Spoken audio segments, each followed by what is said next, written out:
അവർക്ക് സുപ്രീം കോടതിയിൽ പോകാനുള്ള സൗകര്യം ഇല്ല. അപ്പോൾ അവർക്ക് ആകെയുള്ളത് ഈ സർക്കാരാണ്.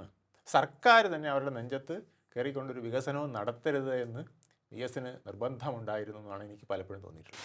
ഒരു പക്ഷേ EMSനൊപ്പം AKGക്കൊപ്പം അതേ തലയെടുപ്പോടുകൂടി നിൽക്കേണ്ട ഒരു നേതാവായിരുന്നു. വി എസ് ഒരു കാര്യത്തിൽ പിടിച്ചാൽ അത് ഉടുമ്പിൻ്റെ പിടി എന്നാണ് പറയുന്നത്. ഇന്ത്യയിലെ മുഴുവൻ പ്രതിപക്ഷ നേതാക്കളും കണ്ടുപഠിക്കേണ്ട ഒരു പ്രതിപക്ഷ നേതാവായിരുന്നു വി എസ് അച്യുതാനന്ദൻ. ആ പ്രതിപക്ഷ നേതാവായിരുന്നപ്പോഴാണ് അദ്ദേഹം ഏറ്റവും കൂടുതൽ ജനങ്ങളുടെ ശ്രദ്ധ ആകർഷിച്ചതും ഇഷ്ടം പിടിച്ചു പറ്റിയതെന്നുള്ളതാണ്.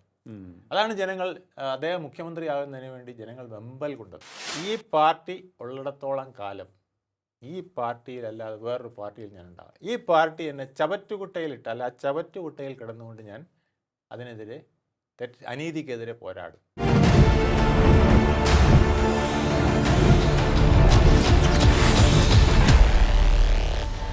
നമസ്കാരം. ടോക്കിംഗ് പോയിന്റിലേക്ക് സ്വാഗതം. കേരളത്തിൻ്റെ മുൻ മുഖ്യമന്ത്രി VS അച്യുതാനന്ദന് ആദരാഞ്ജലി അർപ്പിച്ചുകൊണ്ട് തുടങ്ങാം നമുക്ക്. അദ്ദേഹത്തെക്കുറിച്ച് പറയുമ്പോൾ 100 നാവാണ് ഏവർക്കും. അത് രാഷ്ട്രീയ ഭേദമന്യേ അങ്ങനെയാണ്. അതായിരുന്നു ആ സമര നൂറ്റാണ്ട്. അദ്ദേഹം പ്രതിപക്ഷ നേതാവ് എന്ന നിലയിൽ ഏറെ ഖ്യാതി നേടി.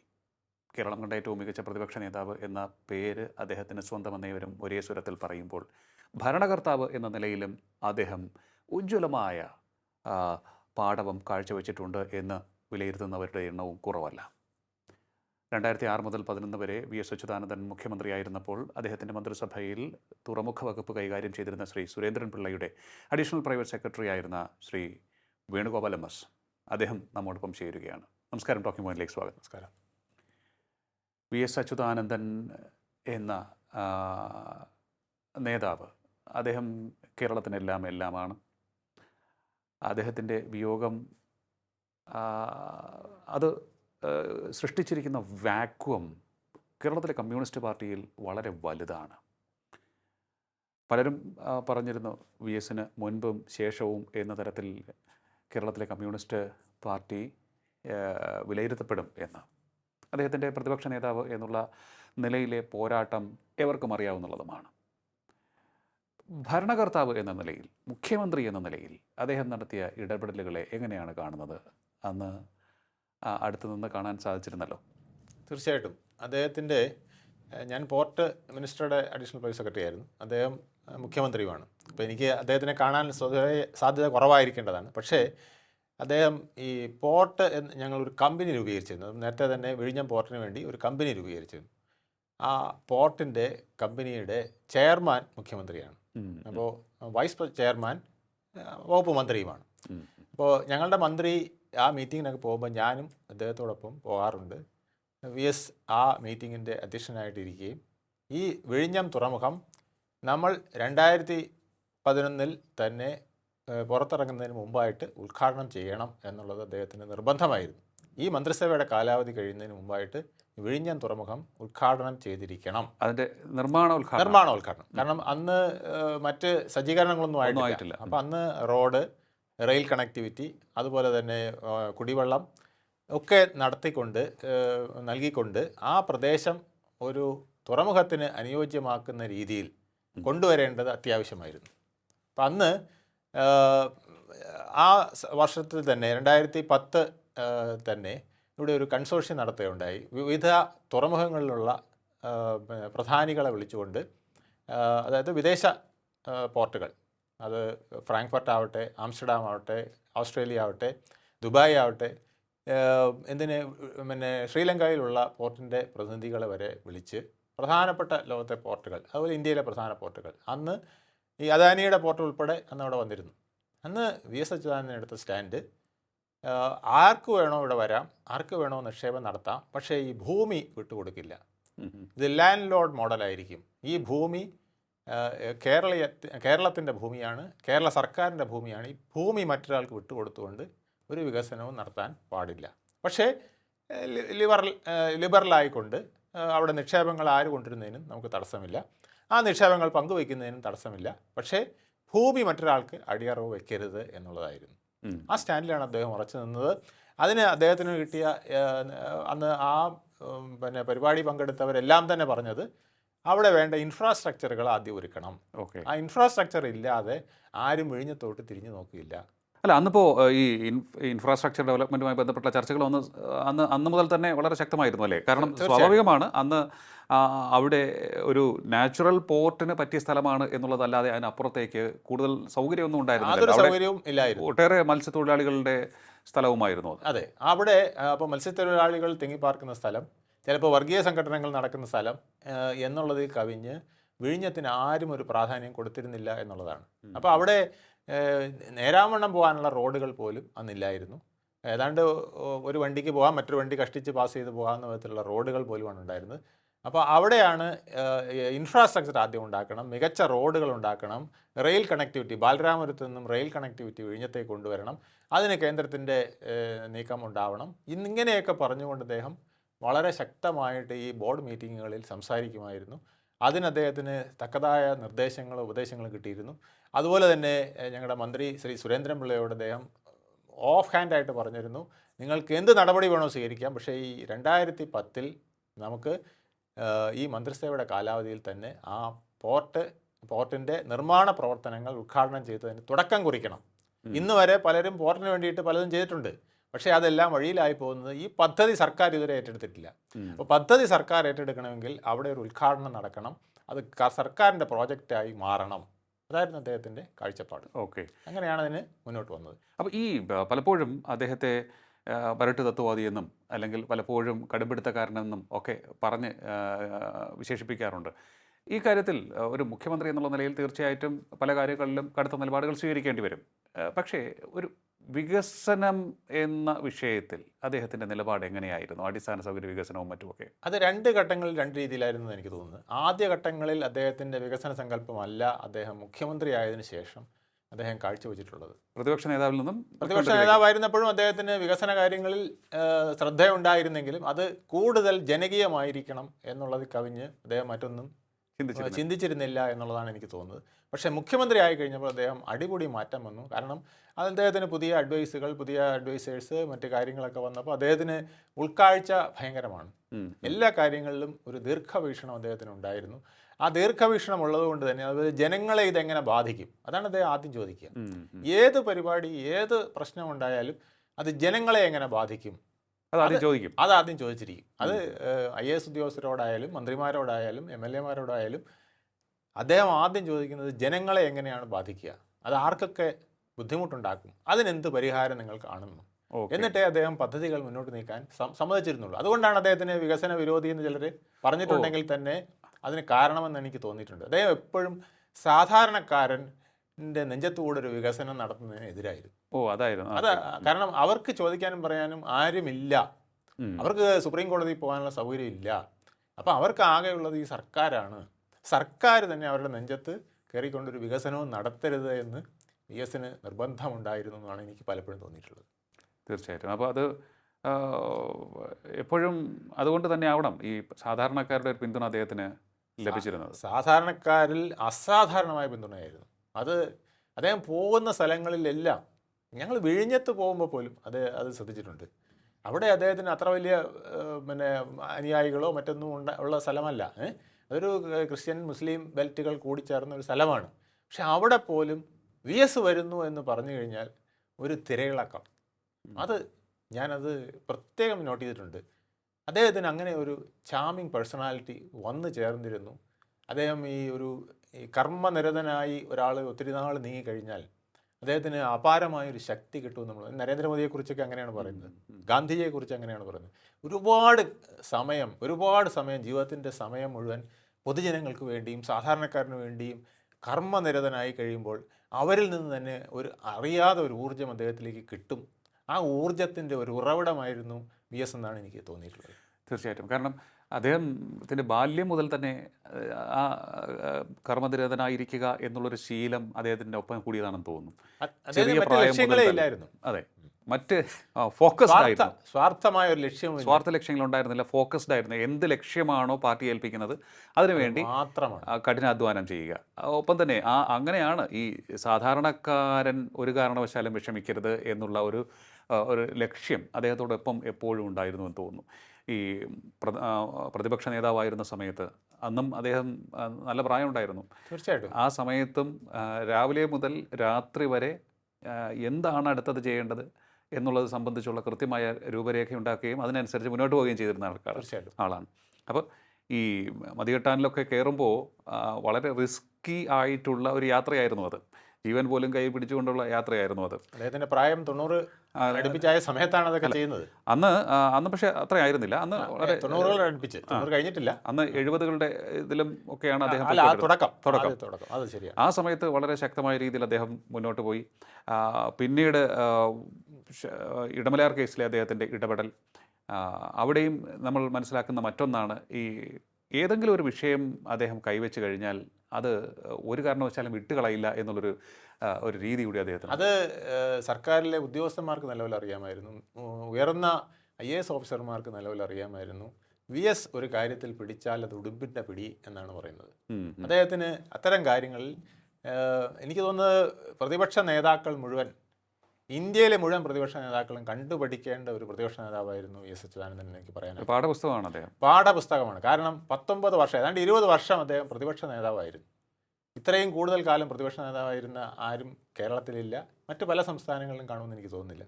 ആ പ്രതിപക്ഷ നേതാവ് ഇരിക്കുക മാത്രമല്ല, അദ്ദേഹം മുഖ്യമന്ത്രി ചെയ്യുന്ന തെറ്റുകൾ തിരുത്താനായിട്ടൊരു വലിയ തിരുത്തൽ ശക്തിയായി പ്രവർത്തിച്ചിരുന്നുള്ളതാണ്. ഇന്നത്തെ മുഖ്യമന്ത്രിമാരൊക്കെ, ഇന്നത്തെ പ്രതിപക്ഷ നേതാക്കളൊക്കെ ചെയ്യുന്നത് എന്താ അറിയാമോ? ഇത് ജനങ്ങൾ അനുഭവിക്കട്ടെ, ജനങ്ങൾ കഷ്ടപ്പെടട്ടെ, അവൻ ഈ കഷ്ടപ്പാട് കണ്ട് ഇയാളെ വെറുത്ത് എനിക്ക് വോട്ട് ചെയ്യട്ടെ എന്ന് പറയുന്ന പ്രതിപക്ഷ നേതാക്കളാണ് ഇന്നുള്ളത്. പക്ഷേ VS അങ്ങനെയായിരുന്നില്ല.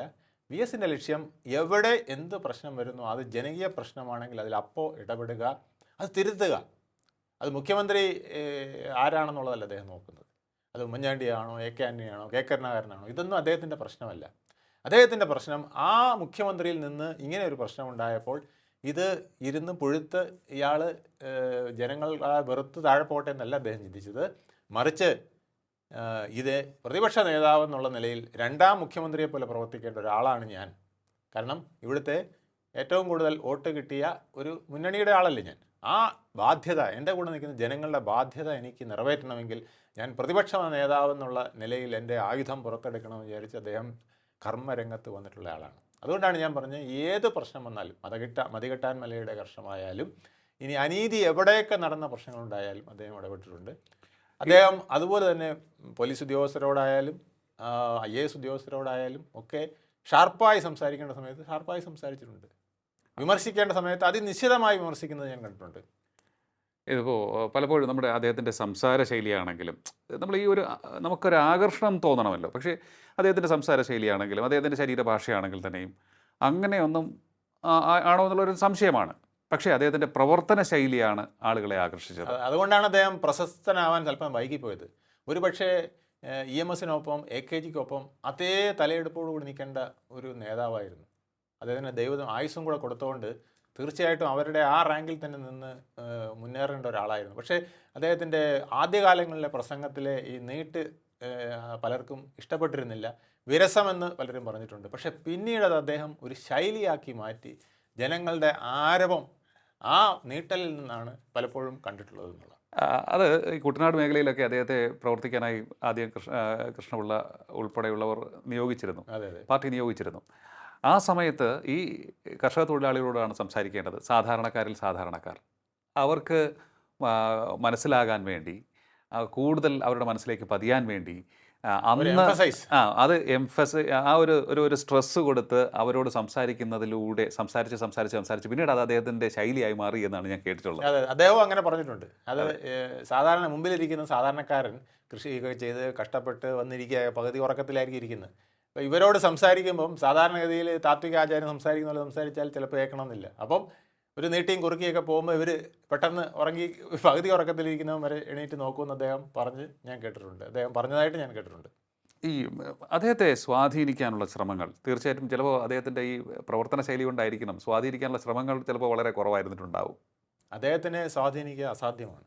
കാരണം അദ്ദേഹത്തിന് ഇഷ്ടമില്ലാത്തൊരു കാര്യം നമ്മൾ പറഞ്ഞിട്ടുണ്ടെങ്കിൽ എന്ന് പറഞ്ഞാൽ അപ്പം തന്നെ ഒരു ബലം പിടിപ്പ്, ആ കഴുത്തും മുഖവും ഷോൾഡറും മാറുന്നത് നമുക്ക് വ്യക്തമായിട്ട് മനസ്സിലാവും. ഇഷ്ടമില്ലാത്ത വിഷയമാണ് പറഞ്ഞതെങ്കിൽ അദ്ദേഹം ഉടൻ തന്നെ രണ്ടാമത് പിന്നെ നമുക്കൊന്നും പറയാനായിട്ട് പറ്റില്ല. ഞാൻ ഒരിക്കൽ കണ്ടത് ഒരു IAS ഓഫീസർ പുട്ടപർത്തി പോയി, ഞാൻ ആരാണെന്ന് പറയുന്നില്ല, ലീവ് എടുക്കാതെ പോയി എന്നുള്ളതാണ് പരാതി. അപ്പോൾ മുഖ്യമന്ത്രി എന്നുള്ള നിലയ്ക്ക് അദ്ദേഹം വിളിച്ച് ചോദിച്ചു, നിങ്ങൾ എവിടെയാണ് പോയത്, എന്തിനാണ് പോയത്, നിങ്ങൾക്ക് മിനിമം ലീവ് എടുക്കാനുള്ള ബാധ്യതയെങ്കിലും കാണിക്കാം. എന്നിട്ട് അദ്ദേഹം പറഞ്ഞു, ഈ ഭസ്മമൊക്കെ ആകാശത്ത് നിന്ന് എടുക്കുന്നവരുടെ ഇതിലേക്ക് നിങ്ങളൊക്കെ പോകുന്നതിൽ യുക്തിയുണ്ടോ എന്ന് ഞാൻ ചോദിക്കുന്നത് ശരിയല്ല, പക്ഷേ നിങ്ങൾ മനസ്സിലാക്കണം എന്ന് അദ്ദേഹം ഭംഗ്യന്തരേണ പറഞ്ഞു വെച്ചു. ആ നാണക്കെടുത്തിയ പോലെയാണ് അദ്ദേഹത്തിനെ വിട്ടത്. പക്ഷേ എന്നാൽ അദ്ദേഹം ചോദിക്കേണ്ട ചോദ്യം കൃത്യമായി ചോദിക്കുകയും ചെയ്തു, തെറ്റിനി ആവർത്തിക്കരുതെന്ന് പറയുകയും ചെയ്തു. അതുപോലെ സമയക്ലിപ്തത. ഇതേ ഒരു ഓഫീസർ തന്നെ ഒരിക്കൽ ഉദ്ഘാടനത്തിന് അദ്ദേഹം വന്ന് വേദിയിലിരുന്നിട്ട് ഇദ്ദേഹം എത്താൻ താമസിച്ചു. അപ്പോൾ അദ്ദേഹം പറഞ്ഞു, അടുത്ത ആരാണെന്ന് വെച്ചാൽ പറയുക, നമുക്ക് മീറ്റിംഗ് തുടങ്ങണം, സ്വാഗതം പറയേണ്ടത് ഈ IAS ഓഫീസറാണ്. അദ്ദേഹം പറഞ്ഞു, ഒരു നിമിഷം പോലും താമസിക്കേണ്ട, സമയം കഴിഞ്ഞു, 2 മിനിറ്റ് കൂടെ കൂടിയിട്ടുണ്ട്, നിങ്ങൾ തുടങ്ങിക്കൊള്ളാൻ പറഞ്ഞു. അപ്പോൾ ആരോ പറഞ്ഞു, അദ്ദേഹം ആ ഗേറ്റ് കടന്ന് ഓടി വരികയാണ് സർ. അദ്ദേഹം ഓടിയെത്തുമ്പോൾ ഇനിയും 2-3 മിനിറ്റ് പോകും, അതുകൊണ്ട് നിങ്ങൾ സ്വാഗതം മറ്റൊരാളെ ഏൽപ്പിക്കാൻ പറഞ്ഞു.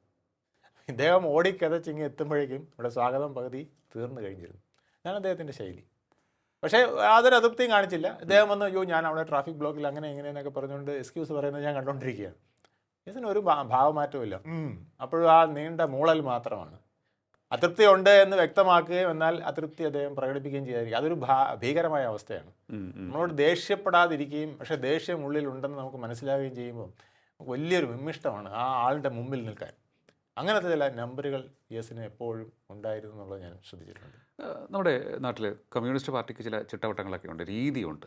ആ രീതിക്കനുസരിച്ചാണ് പോകുന്നത്. പാർട്ടി പറയുന്നതാണ് അന്തിമം, അതിന് അപ്പുറത്തേക്ക് പോകില്ല. പക്ഷേ ചിലപ്പോഴൊക്കെ VS എന്ന അതികായൻ അദ്ദേഹത്തെ ബോധപൂർവം തളച്ചിടാൻ ശ്രമിക്കുമ്പോൾ ജനങ്ങൾ തന്നെ തെരുവിലിറങ്ങിയിട്ടുണ്ട്. അത് നമ്മുടെ അനന്തപുരി കണ്ടിട്ടുണ്ട്. അതിലൂടെ അദ്ദേഹം തിരഞ്ഞെടുപ്പ് സീറ്റ് നിഷേധിച്ചപ്പോഴാണ് ആദ്യം ജനങ്ങൾ തെരുവിലിറങ്ങിയത്. അതെ, AKG സെൻറ്ററിന് മുന്നിൽ ശക്തമായ പ്രതിഷേധമുണ്ടായി. പന്തം കൊളുത്തി ആൾക്കാർ തെരുവിലൂടെ പ്രകടനമായി പോകുന്നത് കണ്ടിട്ടുണ്ട്.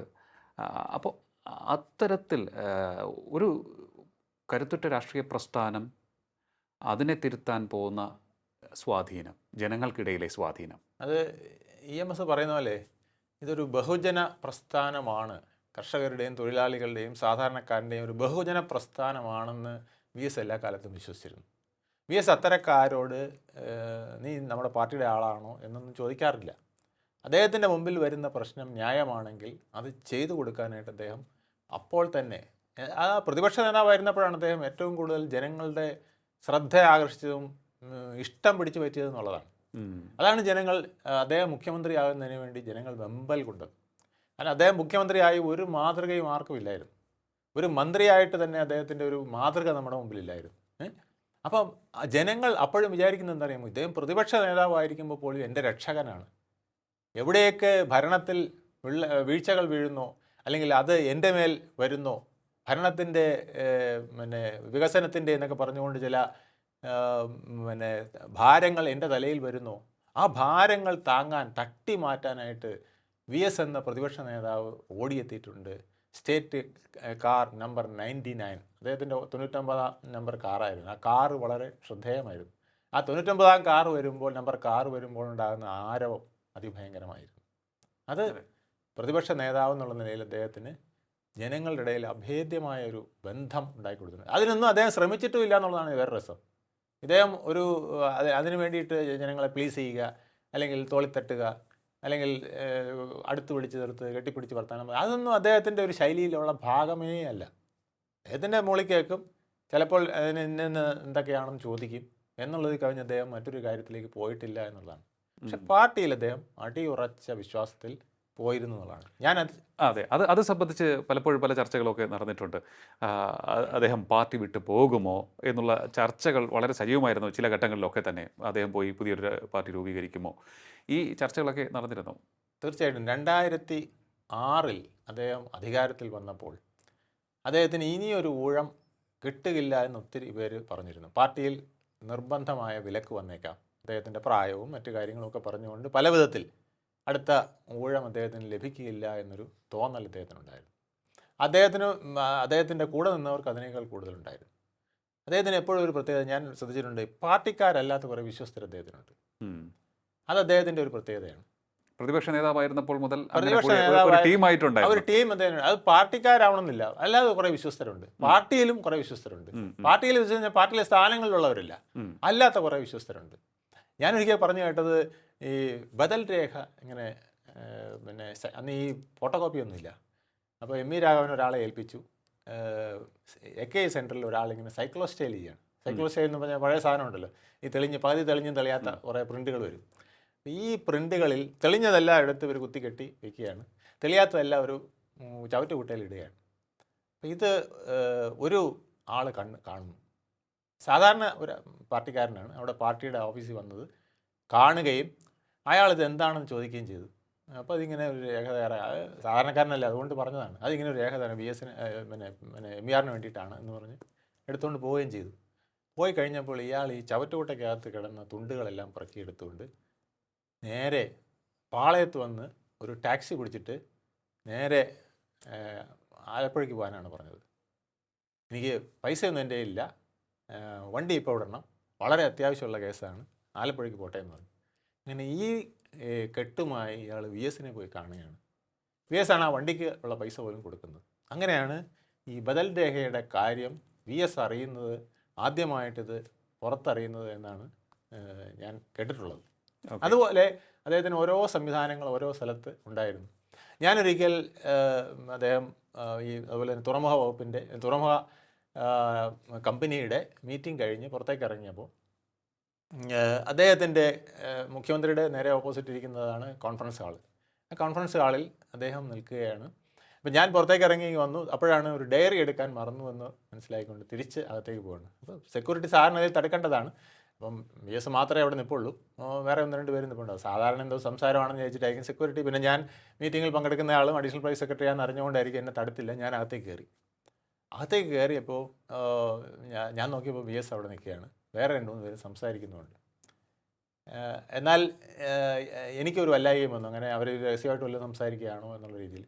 പക്ഷെ ഞാൻ അറിയാത്ത മട്ടിൽ ഇത് ഡയറി എടുക്കാനായിട്ട് പോകുന്ന സന്ദർഭത്തിൽ കേട്ടത്, ഈ വന്ന 3 പേര് അദ്ദേഹത്തിനോട് പറയുകയാണ്, അങ്ങേക്കെതിരെ പാർട്ടിയിൽ വലിയ നീക്കങ്ങളുണ്ട്, പക്ഷേ അങ്ങ് ഇപ്പോൾ ലക്ഷങ്ങളുടെ നേതാവാണ്, അങ്ങൊന്ന് ഞൊടിച്ചാൽ കേരളം മുഴുവൻ അങ്ങയോടൊപ്പം നിൽക്കും, അങ്ങേക്കൊരു പുതിയ പാർട്ടി ഉണ്ടാക്കുന്നതിനെക്കുറിച്ച് ചിന്തിച്ചുകൂടെ എന്ന്. അദ്ദേഹം പറഞ്ഞ മറുപടി, ഈ പാർട്ടി ഉള്ളിടത്തോളം കാലം ഈ പാർട്ടിയിലല്ലാതെ വേറൊരു പാർട്ടിയിൽ ഞാൻ ഉണ്ടാകും, ഈ പാർട്ടി എന്നെ ചവറ്റുകുട്ടയിലിട്ടല്ല, ആ ചവറ്റുകുട്ടയിൽ കിടന്നുകൊണ്ട് ഞാൻ അതിനെതിരെ അനീതിക്കെതിരെ പോരാടും, നിനക്കൊക്കെ നട്ടെല്ലുറപ്പുണ്ടെങ്കിൽ എന്നോടൊപ്പം നിന്ന് പോരാടാൻ തയ്യാറാകുക, അതാണ് വേണ്ടത്. സ്വന്തമായി പാർട്ടി ഉണ്ടാക്കിയ MV രാഘവൻ്റെ കഥ അറിയാമോ? സ്വന്തമായി പാർട്ടി ഉണ്ടാക്കിയ ഗൗരിയമ്മയുടെ കഥ അറിയാമോ? സ്വന്തമായി പാർട്ടി ഉണ്ടാക്കിയ K കരുണാകരൻ്റെ കഥ അറിയാമോ? ആ ഒരു നാണക്കേടിന് എന്നെ കിട്ടില്ല എന്നാണ് അദ്ദേഹം പറഞ്ഞത്. ഞാനപ്പോൾ ഇത് കേട്ട പാതി കേൾക്കാത്ത പാതി അറിയാത്ത പോലെ ഡയറി എടുത്തുണ്ട്. അപ്പോൾ അദ്ദേഹം ഇങ്ങനെ നോക്കുന്നുണ്ട്. അപ്പോൾ ഞാൻ ആണെന്നുള്ളതുകൊണ്ട് എന്താണെന്നറിയില്ല. അദ്ദേഹം എനിക്ക് 1987 മുതൽ അദ്ദേഹത്തിനെ അറിയാം. ഗസ്റ്റ് ഹൗസിൽ വരികയും മറ്റു കാര്യം. ഭരതൻ സഖാവാണ് എന്നെ അദ്ദേഹത്തിനെ പരിചയപ്പെടുത്തിയത്. അതൊരു NGO യൂണിയൻ്റെ ഒരു വലിയ പ്രശ്നമുണ്ടായി, എനിക്ക് എതിരെ ഒരു സർവീസ് പ്രശ്നം വരുന്ന വിധത്തിലേക്ക് വന്നു. അത് ക്യാബിനറ്റ് അപ്രൂവൽ ഉണ്ടെങ്കിൽ, പിന്നെ ആ ഇൻ്റർ ഡിപ്പാർട്ട്മെൻറ്റ് ട്രാൻസ്ഫർ വന്നതിലുള്ള പ്രശ്നമാണ്. ക്യാബിനറ്റ് അപ്രൂവൽ ഉണ്ടെങ്കിൽ നടക്കുള്ളൂ. അപ്പോൾ അന്ന് ആനന്ദൻ സഖാവ് എന്ന് പറഞ്ഞ ഒരാളാണ് NGO യൂണിയൻ്റെ നേതാവ്, ജനറൽ സെക്രട്ടറി. അദ്ദേഹമാണ് എന്നെ ഇദ്ദേഹത്തിന് വിലയ്ക്ക് വിട്ടത്. അദ്ദേഹം ഭരതൻ സഖാവ് പറഞ്ഞു, അത് നമുക്ക് VSനെ കണ്ട് പറഞ്ഞു വേണം ശരിയാക്കാൻ. VSും കൂടെ അറിഞ്ഞുകൊണ്ടാണ് അന്ന് EK നായനാരുടെ അടുത്ത് ഞങ്ങൾ പോയി ഈ പ്രശ്നത്തിന് പരിഹാരം ഉണ്ടാക്കിയത്. ഇതൊരു പ്രശ്നം അതൊരു രാഷ്ട്രീയമാക്കി അവർ കണ്ടതാണെന്ന് പറഞ്ഞ് ബോധ്യപ്പെടുത്തി എനിക്കതിന് ഒരു ക്ലിയറൻസ് വാങ്ങിച്ച് കിട്ടുകയുണ്ടായി. അപ്പം അന്ന് മുതലേ എനിക്ക് ഇദ്ദേഹത്തിനെ അറിയാം. പക്ഷെ അദ്ദേഹം ഒരിക്കലും അടുത്ത് കണ്ടതായിട്ട് ഭാവിക്കാറില്ല.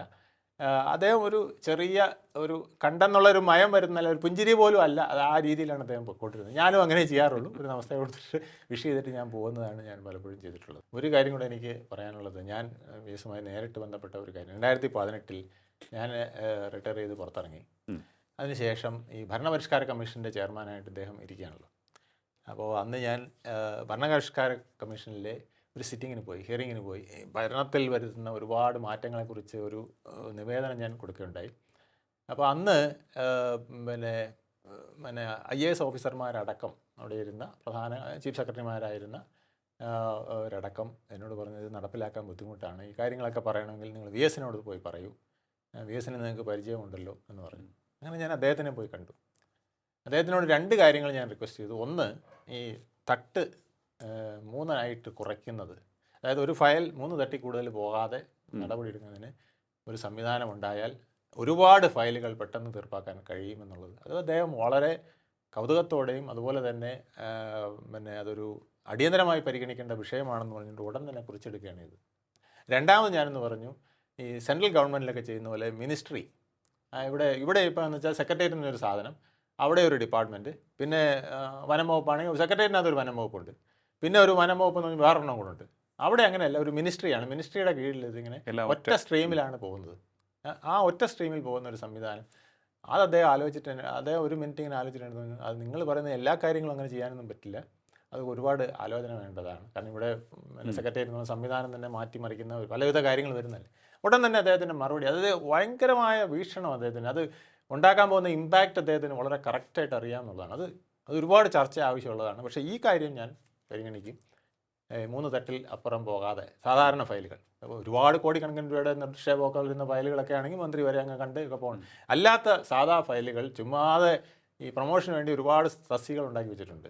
സെക്രട്ടേറിയറ്റ് തന്നെ അസിസ്റ്റൻറ്റ്, പിന്നെ അണ്ടർ സെക്രട്ടറി, പിന്നെ section officer, under secretary, deputy secretary, joint secretary, additional secretary, secretary, private secretary, principal secretary എന്നും പറഞ്ഞുകൊണ്ട് ഇങ്ങനെ പടികൾ ഒരുപാടാണ്. ഈ പടികളെല്ലാം കടന്ന് ഈ ഫയൽ പോയി തിരിച്ചു വരുമ്പോൾ പലപ്പോഴും ഇപ്പോൾ നമ്മളിവിടെ ഈയിടെ കേട്ട പോലെ 14 ലക്ഷം ഫയലുകളൊക്കെ ചിലപ്പോൾ അവിടെ കെട്ടിക്കിടന്ന് വരും.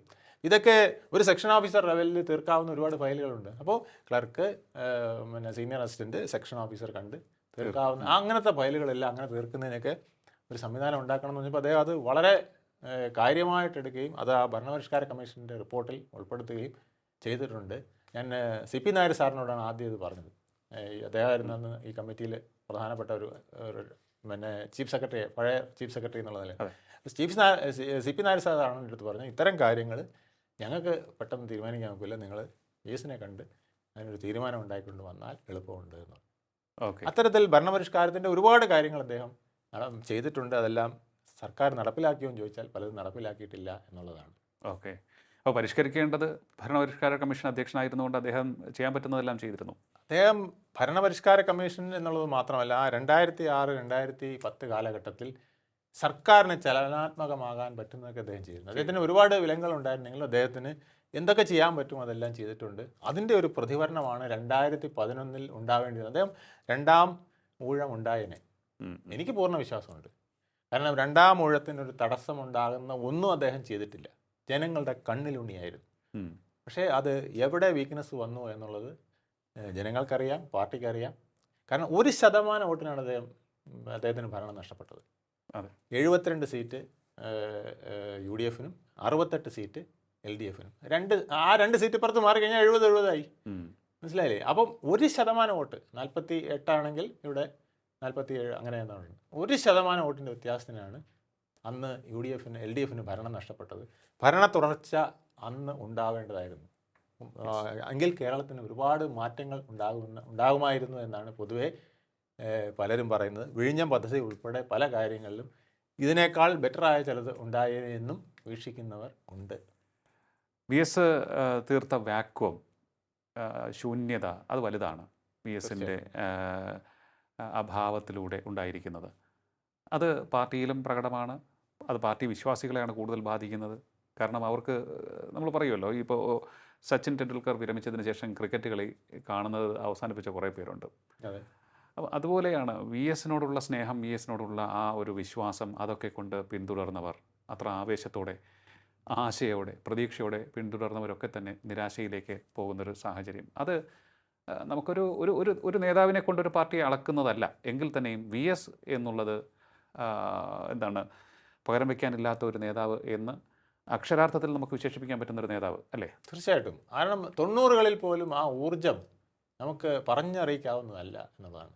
2016 ഇലക്ഷന് അദ്ദേഹം കണ്ണൂരിലെ മുഖ്യമന്ത്രിയുടെ മണ്ഡലത്തിൽ പോലും, ധർമ്മടത്ത് പോലും പോയി പ്രസംഗിക്കുകയുണ്ടായി എന്നുള്ളതാണ്. അദ്ദേഹത്തിന് രാഷ്ട്രീയ ശത്രുത അങ്ങനെ ഒരു കാര്യമൊന്നും അദ്ദേഹത്തിന് വലുതായിട്ടില്ല എന്നുള്ളതാണ് ഞാൻ അതിൽ മനസ്സിലാക്കിയത്. നിന്ന് മനസ്സിലാക്കിയത് ചില ആശയങ്ങളിൽ അദ്ദേഹം മുറുകെ പിടിക്കും, ഇന്ന രീതിയിൽ പോവാവും. അദ്ദേഹത്തിന്റെ ഏറ്റവും വലിയ അല്ലാതെ അന്ന് ഈ ഇപ്പോഴത്തെ മുഖ്യമന്ത്രിയുമായി അദ്ദേഹത്തിന് ഒരു ആജന്മ ശത്രുത ശത്രുത ഉണ്ടായിരുന്നെങ്കിൽ അങ്ങനെ പോവില്ലായിരുന്നു. കാരണം അതൊരുവിധം സെറ്റിലാക്കി, പലരും പറഞ്ഞ് സെറ്റിലാക്കി. പ്രത്യേകിച്ച് സീതാറാം യെച്ചൂരി, ഞാൻ അദ്ദേഹമായിട്ട് അടുത്ത് വളരെ ബന്ധപ്പെട്ടിരുന്ന ഒരാളാണ്. കാരണം അദ്ദേഹം 2 പ്രാവശ്യം പാർലമെൻ്ററി പാർട്ടിയുടെ ടൂറിസത്തിൻ്റെ ചെയർമാനായിട്ട് വന്നപ്പോൾ ഞാനാണ് അദ്ദേഹത്തിന് 15 ദിവസം 2 പ്രാവശ്യം കേരളം മുഴുവൻ അദ്ദേഹമായിട്ട് ദീർഘമായിട്ട് സംസാരിച്ചാണ്. അദ്ദേഹത്തിന് വി എസുമായിട്ടുള്ള ബന്ധവും ആ ബഹുമാനവും, വി എസ് ആണ് ശരിക്കും അദ്ദേഹത്തിന് SFIയുടെ തലപ്പത്ത് എത്തിച്ചത് എന്നുള്ളതാണ്. ആ ഒരു നന്ദി അദ്ദേഹത്തിനുണ്ടായിരുന്നു. അവർ തമ്മിലുള്ള ആ ഒരു ബന്ധവും ഭയങ്കരമായിരുന്നു. വി എസിനോട് വേറെ ആരും പറഞ്ഞാൽ കേൾക്കുമെന്ന് എനിക്ക് തോന്നുന്നില്ല, പക്ഷേ അദ്ദേഹം പറഞ്ഞതെല്ലാം അതുപോലെ പാലിച്ചിട്ടുണ്ട്. അത് വി എസ് പ്രതീക്ഷിച്ചിരുന്നത് 2016 അങ്ങനെ ഒരു സർക്കാരിനെ കൊണ്ടുവന്നു കഴിഞ്ഞാൽ അത് കേരളത്തിന് വളരെ ഗുണം ചെയ്യുമെന്നും അദ്ദേഹം ഉൾപ്പെടെയുള്ളവർ അതിനകത്ത് വലിയൊരു റോളിൽ വരുമെന്നുമൊക്കെ ആയിരുന്നു. പക്ഷേ എന്തൊക്കെയോ കാരണങ്ങളാൽ പല മാറ്റങ്ങൾ വന്നു പോയിട്ടുണ്ട്. ചിലർ പറയുന്നത് ആദ്യത്തെ ടേം വി എസ് ആയിരിക്കും, 2ാമത്തെ ടേം പിണറായി ആയിരിക്കും, അങ്ങനെയാണ് ആ മന്ത്രിസഭ വരാൻ പോകുന്നതെന്നൊക്കെയാണ് പലരും പറഞ്ഞിരുന്നത്. പക്ഷേ പിന്നീട് നമ്മൾ മന്ത്രിസഭ കണ്ടത് അത് മറ്റൊരു രീതിയിലാണ്. ഇദ്ദേഹത്തിന് തത്തുല്യമായ അല്ലെങ്കിൽ ഒരു ക്യാബിനറ്റ് റാങ്കുള്ള ഒരു പദവി, തത്തുല്യമല്ല, ഒരിക്കലും തത്തുല്യം എന്ന് പറയാൻ പറ്റില്ല, ക്യാബിനറ്റ് റാങ്കുള്ള ഒരു പദവിയിൽ ഭരണപരിഷ്കാര കമ്മീഷനാക്കി നിർത്തിക്കൊണ്ട് മുഖ്യമന്ത്രി സ്ഥാനം ഇന്നത്തെ മുഖ്യമന്ത്രിക്ക് നേടാൻ കഴിയുന്നതാണ് നമ്മൾ കണ്ടത്. അതിലൊക്കെ അദ്ദേഹത്തിൻ്റെ ഒരു രീതി ഞാൻ നോക്കിയിടത്തോളം അദ്ദേഹം ഏതിനെയും ഉൾക്കൊള്ളും.